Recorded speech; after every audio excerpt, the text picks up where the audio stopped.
Ay nagdadasal na para umulan. Okay, mukhang parami ng parami ang mga tribo natin. Kasama natin si Mobile Journal Merrimon Reyes. Mga kapatid, tuwing tagulan, nag-aalay tayo ng itlog para humina o tumigil ito.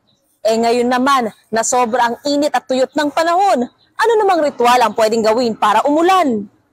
Naaalala nyo ba ito? Ito ang sun dance na nakagawiang ginagawa ng mga Pilipino para hindi na umulan. Pero mukhang matagal-tagal pa bago ito magamit ulit dahil inaasahan pang mas tataas ang temperatura na mararamdaman natin ngayong summer. Kaya naman ayon kay Bishop Alberto Uy ng Tagbilaran, hinihikayat niya na magdasal ang mga tao para umulan. At ito rin daw ay tila ba isang reminder ng Diyos para sa tao na alagaan si Inang Kalikasan. Nang makakwentuhan naman natin si Father Bong Lopez mula sa Archdiocese of Our Lady of Loreto sa Sampaloc, Manila, chika niya na ang patronas ng simbahan ay dinarasalan din para sa paglaban sa sunog at mga sakuna. Kaya naman ang tanong, ano nga ang dinarasal para umulan? Meron daw standard prayer na ginagamit sa mga kalamidad at ito ang Oratio Imperata. Kapag kailangan yun, sa mga panahon ng krisis, ni-retrieve ang kopyang iyon at pinadala sa bawat parokya. Para hindi kabisado, any prayer like the Our Father, the Hail Mary, and Glory Be,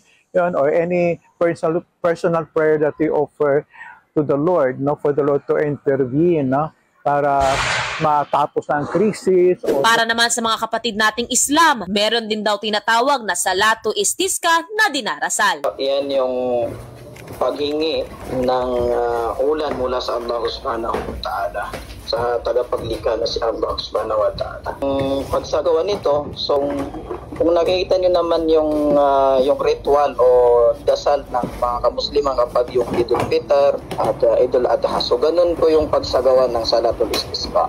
Hindi rin daw dapat tignan na parusa ang mainit na panahon, kundi posibleng isang paalala na huwag kalimutan ang kahalagahan ng pag-aalaga sa inang kalikasang tinitirhan at ginagamit ng tao. Kwento naman ng debotong si Mary Ann, bukod nga sa mga dalangin para sa pamilya, dinarasal din niya ang sanay maaliwalas o malamig na panahon. Sa ngayon, di ba, meron tayong Oratio Imperata. Marami yan sa earthquake, ngayon, at this point in time, sa ulan. Dinadasal ko yung prayer to Our Lady of Loreto, most especially yung nakalagay doon na idinudulog namin sa iyo yung aming mga kahilingan, like this time, yung sa weather. Kasabay nito, maaari din daw magtirik ng kandila para sa prayer intentions kasama ang weather na pwedeng pasok sa general intentions sa candle na color yellow. Magtirik tayo ng kandila para makahingi tayo ng ulan na dilaw.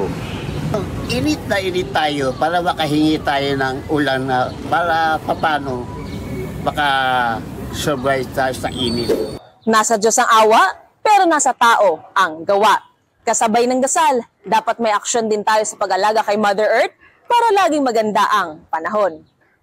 Mobile Journal Merrimon Reyes po, hatid ang muka ng balita.